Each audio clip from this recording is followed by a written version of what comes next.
भाव विभोर करने वाला यह दृश्य ऊखीमठ स्थित ओंकारेश्वर मंदिर का है, जहां बाबा केदार की मूर्ति 6 महीने तक विश्राम करती है। इस बार बाबा केदार के कपाट 2 मई को खुल रहे हैं।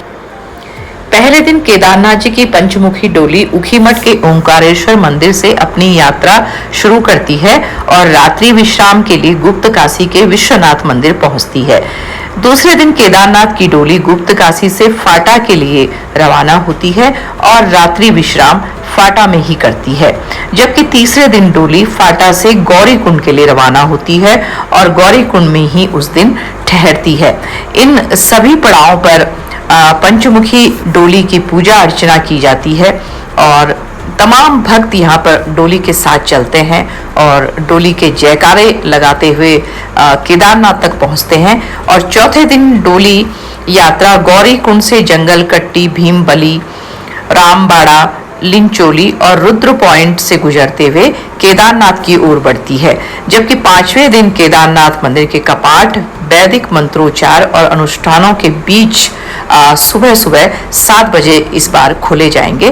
तो ये महत्वपूर्ण पड़ाव है जहां पर केदारनाथ जी की जो पंचमुखी विग्रह डोली है वो रुकती है और इस दौरान तमाम भक्तों का सैलाब उनके साथ में चलता है और बाबा के जयकारों से पूरी केदार घाटी गुंजायमान रहती है। और इस बीच में जो स्टेशन पड़ते हैं गुप्त काशी, रामपुर, फाटा, सोनप्रयाग, गौरीकुंड, ये तमाम छोटे छोटे पड़ावों से होकर जो डोली है वो गुजरती है और उसके बाद केदारनाथ धाम को पहुंचती है।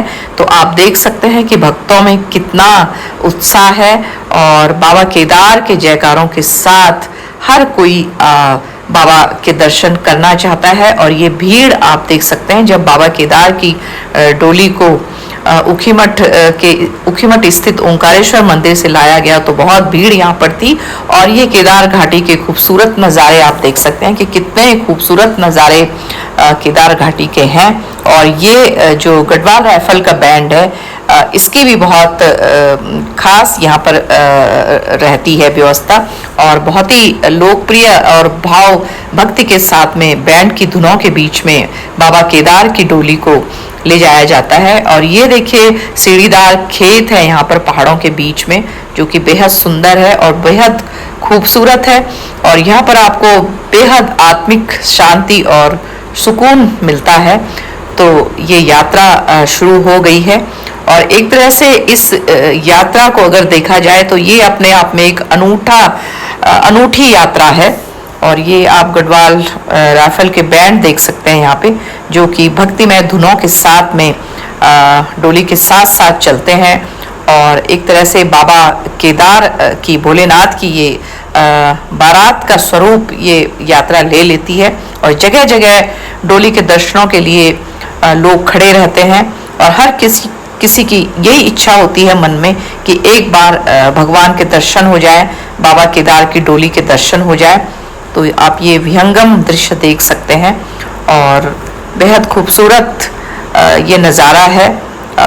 तो सब लोग चाहते हैं कि हम किसी तरह से बाबा के दर्शन कर लें, एक बार उनकी मूर्ति को छू लें, उसे प्रणाम कर लें और अपनी अपनी सामर्थ्य के अनुसार लोग यहाँ पर आते हैं बाबा के दर्शनों के लिए। तो ये आप देख सकते हैं। और उत्तराखंड में कल से यानी कि 30 अप्रैल से 4 धाम यात्रा शुरू हो रही है। तो 30 अप्रैल को गंगोत्री और यमुनोत्री धामों के कपाट खुल जाएंगे और फिर 2 मई को बाबा केदार के कपाट खुलेंगे और फिर 4 मई को भगवान बद्री विशाल के कपाट भी श्रद्धालुओं के लिए खोले जाएंगे। तो अब 4 धाम यात्रा शुरू हो गई है उत्तराखंड में और आप ये देख सकते हैं बाबा केदार की जो पंचमुखी डोली है ये श्रद्धालुओं के बीच में किस तरीके से लोग इसे छू रहे हैं, इसे प्रणाम कर रहे हैं और हर कोई इसका स्पर्श चाहता है। तो ये भगवान भोले की कृपा है। और अब यात्रा शुरू हो गई है तो सरकार ने भी कमर कस ली है यात्रा के लिए। और ये सैलाब आप देख सकते हैं, भक्तों का सैलाब उमड़ पड़ा है। डोली के साथ साथ हजारों की संख्या में श्रद्धालु डोली के साथ में चल रहे हैं और ये अंत तक ही अधिकतर लोग जाते हैं जब तक डोली अपने धाम केदारनाथ नहीं पहुंच जाती।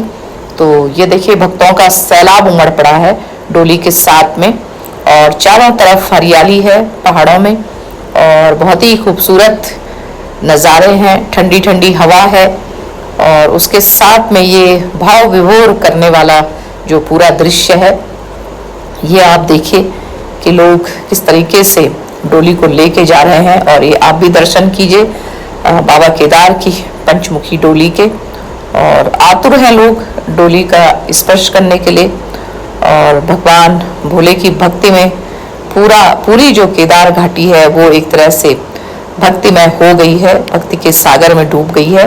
और ये डोली पहुंच गई है गुप्त काशी। गुप्त काशी में विश्वनाथ जी का मंदिर है, तो गुप्त काशी में डोली एक दिन विश्राम करती है, और उसके बाद तो भगवान भोलेनाथ की कृपा आप सभी पर बनी रहे। और अगर आप उत्तराखंड आ रहे हैं चारधाम यात्रा के लिए, तो आपकी यात्रा शुभ हो।